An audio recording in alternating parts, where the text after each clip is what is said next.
his qualifier. Oh yeah, that's right. And I did see on one of my other sitting on through, I want to say, Nana Hellraiser. They have left Bulldog on his clockwork in the off lane. It seems like he's doing okay. He's 9-0 as far as CS goes. It's for his level. He's level 4. I must have cast a curse with because the second I point that out, we're going to make the go on to Bulldog now that the help is not there, and they're going to be getting the first blood. And of all people, it goes to Sing Sing on the gyro. They've worked that out well, but on the other side of the world, Chaos continues to break out. Now they're able to take down my nuts. The Ogre will fall, but that's in exchange for Ake also going down. Still an advantage there for Burden United. So quick and fast blood. Not really achieved anything. The comparison I always have when there's bounty is mouse boards. Paladai, they pick it in the first two as well. Initiation on...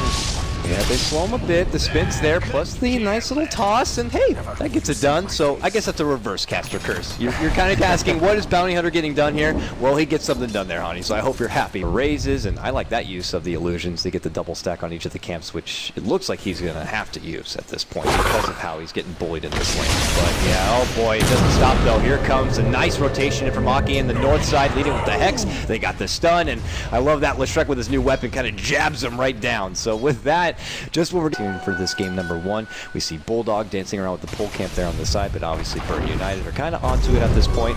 And Paris now ventures away from his bottom lane. They leave it for the Ogre, and now he's looking to get involved. And this is kind of what we were used to seeing with the Batrider back in the day of 6.83 and before. Now he gets to work with the jungle a bit, builds up his farm, trying to get that blink dagger, but because they know he's alone at the bottom, well, hold that thought, they're able to get the quick, easy pick. We'll dump the Rocket Barrage going for the Bounty Hunter, and then on the other side, they're going to go for my nuts, and they get that kill.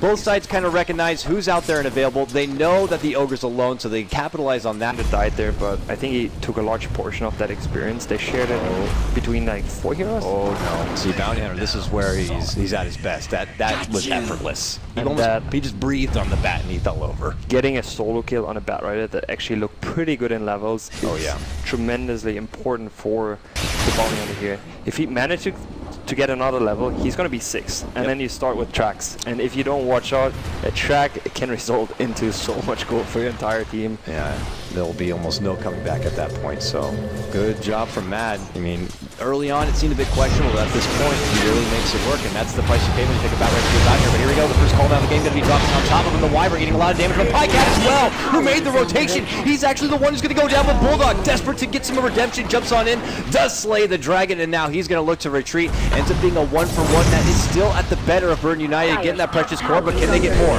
Mynuts looking to move on in, but they don't have the detection to follow on up. Bulldog lays down the cogs, but Mynuts, he's like, I'm happy to go toe-to-toe with you. Now it's Bulldog on the run. Not much mana to work with. Look at the Rocket Barrage go right into the raises, and they're able to bring them down. Ends up being a 2-for-1 trade. Advantage for Burden United.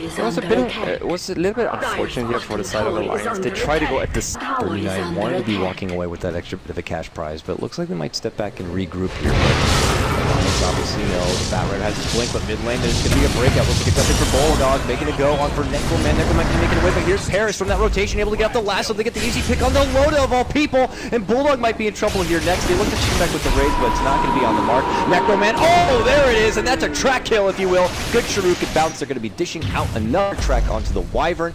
Ends up being a 1-for-1 trade. Your core jug get to do to make a play such as that. So on the side of Burden United, I think that is a go-to, unless you want to smoke for a Roche or whatever, something like that could be also a play. But you can't, like, this is a situation for Burden that is very scary. If a Gyrocopter is alone like that, Aki is going to, he has his finger up. Yep, he moves in. Call down does come from Sing. They get the track onto my nuts, and they're able to finish him off. And then they follow up with Bulldog onto Sing Sing, and they can get that kill here. Can they get the return to Pycat? The curse is there, but here comes the jump in from Paris. Looking to follow it up. Can they take down the ledge? They certainly can. They get at least a 2-for-1 trade, but nice finger comes out, and they're going to be able to clean up the Winter Wyvern. Come with me is going to go down, and now Necroman gets saved up a little bit, but he's still tracked up. They're on the prowl. Can Loda get the finishing blow here and secure even more of a bounty? It looks like they'll be able to. He has nowhere to run, nowhere to hide, and he will go down with a flurry. And that ends up being a 4-for-1 trade. Like, for the clockwork, I feel like I'm still like 4 feet away from the cog, but I'll still somehow get knocked by it. But he'll be able to make that clean escape. Good for him. But look at Paris flying on in. Now he's a froggy in the air, and they're going to be catch him out. 1-2 punch comes out. It's Ake who gets the finishing blow with the finger of death, and they're going to be racking pretty much on top of the scoreboard. Whereas you have a Shadow Fiend, he's not just on par with the gyrocopter, and I believe it comes down to that there's little decision making. Okay, jumping lasso, it's on the Pycat. He already popped his BKB, meanwhile an Omni-Slash goes on to nuts.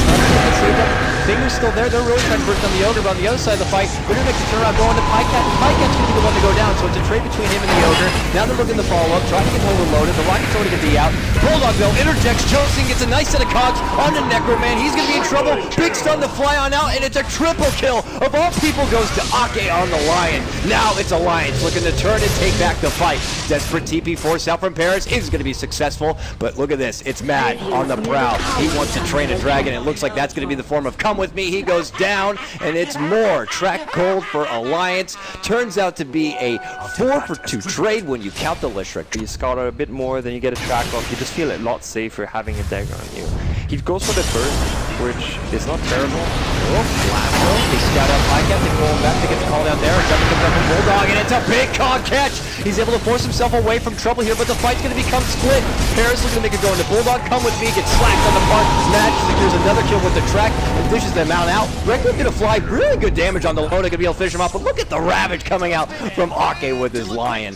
But when the dust settles, this is a profitable fight for Burn United, the biggest one they've had what feels like almost all game. They do walk away because of that minor rubber band rebound. They do come out with a Ake, especially as well as Bulldog, they are performing here. These guys are veterans on the side of Alliance. They know what's on the line here. They've been to the big show, the biggest show. This could almost feel like just a walk in the park at this point for what they've been, used to. But oh well, Mad, fortunately, a little out past the safety zone. They have that sentry ward in the mid lane. He ends up feeding a little bit over, but it's not anything too devastating to Alliance. But this is good for Burn United. Because of this kill, they can finally play forward and take this tier 1 tower. Finally, all 3 tier 1s go down, but now they have to consider a way to break on past and go for the tier 2s. That Aegis, though, still on the side of Alliance. They have that extra life advantage, but they continue to work together, and they just continue to truck down this mid lane. Matt really wants to finish that Dagon fight before getting any utility, and they actually spot off Loaded. Time to get down the ward quickly. He might be spotted out, goes for a spin, but they've already put their sights on the Ake. They pull him back. They get rid of that little Lion, and he did have a little bit of a bounty on his head. A mega kill worth 600 will come for you. Good heads up, they're not going to make the immediate jump onto the illusion. But speaking of jumps, it's Bulldog making the jump onto Paris. Paris able to pop his BKB, but he dies so damn fast. Just that quick slash at the end is able to bring him on down. And now the threat of the Batrider off the field for almost a minute with no buyback. Ooh, nice little force right there. Don't know if that stun would have connected regardless, but it's better to play safe against someone like Ake, who seems to be on par with his stuns. So still 40 seconds, no Batrider. Are we expecting Alliance to kind of take advantage of this 5v4? I don't think Roche is going to be up quite yet, but yeah, they got a little bit of time before even the 8-minute mark, but it's their time. He has a lot of items. Being a good initiator, popular the pickups have been like a Beastmaster. He'd be pretty strong, give a blink to him, and he'd be able to set it up, but it's reaching back to this Batrider, not quite in the heyday like it used to be. Not sure if there could be any other here, but I see smoking happening. This is risky. They don't even know yet. Oh, Sixing moves right into a Hex. He's not going to get the BKB off. They're going to burst him down. Meanwhile, Paris though gets the pullback on the Pycat. Necroman getting off the Requiem. They might be able to burst down Mad here. Yes, they will. Paris is able to torch him on down. Sing holds strong, drops down the call down. He gets a killing spree for himself as he charges on in. This might be Burn United's time. They're able to clear it on out, but Pycat gets his own set of kills before he's going to be dropped here. Loda not going to be able to scout out Paris. Paris going to make it away, and oh, Bulldog. Thought about trying to get him, not close enough, of course, for the battery assault. When the dust does settle, it'll for him. But you have Bulldog also coming in from behind with the help of Loda as well, and they're able to kind of dish out and take down what's necessary. So, almost ends up a bit of a wash, but, with the game has already progressed, and now you have Alliance able to kind of move into the Roche here. Uh-oh, we might see convention. Look who's nearby. A flame break early, not going to be able to bump to the high ground. Oh. Can we see a steal play here? It doesn't look like they're going to go for it yet. Oh, okay, nice jump. Hits the Hex and the finger fall. Trying to go for Paris, and Bulldog makes the jump on 2. Able to finish off Come With Me. Now looking to go for My Nuts. My Nuts able to bump his way out of there. Mad going to get caught up with the lasso. He ends up going down. Makes it a 1-for-1 trade between 2 supports. And now Sensei charging on forward. Dota, though, persistent, looking to make his move. Doesn't want to overcommit here, even with the Aegis on hand. Rob's scouting it on out and giving this bit of info, but it still feels like an eternity at this point in the game, 30 seconds. So, yeah, we'll have to see. Hey, plus you get that little bit of extra move speed on your backpack. But here they go. We don't see very often Bird United kind of crossing that river, looking for anything aggressive. Normally it's Alliance going into their neighborhood, but maybe there's like a sense of confidence. But as that happens, Bulldog makes a jump in. Good force save. It's going to be helping out with Come With Me. But they're going to make the follow-up here. Aki's looking to move on in. It's a nice little choke point, so they're kind of second-guessing the commitment. There's going to be the call down, and now Loda going to get caught up with the lasso, pulled back while he does go for the Blade Fury, but they're going to be able to easily focus him. He is going to get the Omni Slash off. They're going to try to stay alive here. Another big step from Aki from the high ground here. Necroman's going to end up going down. Sing Sing, who is backed up, trying to go for blow with Loda, but you're not going to be winning that fight. Ends up being a 3-man takedown. Alliance lose no one. Good kind of second jump right there. They thought they could just immediately go in. They double back a bit, and then they kind of rogue play from Bird United. Will they get to a point where they can creep in from behind here? Doesn't look like it. Looks like the opportunity might have to pass. And they see everyone there. Uh-oh. Suddenly Alliance is like, what are they doing over there? They're going to make the jump in. Immediate jump. The Omni Slash. Sing Sing is dead. No buyback, and this has gone to hell for Bird United. Alliance in a prime position from that high ground are just going to commit on forward. They immediately reduce 3, and I do not blame them for this. They throw in the towel. It is GG, and of this best of 2, your first match is going to go to Alliance. Quite a questionable play there by the support side, destroying the observer ward when you're smoked. You know Alliance does not show up, so there's a pretty big chance that they're smoking themselves. You take the vision away, Gyrocopter moves by, he's in vision, so the fight's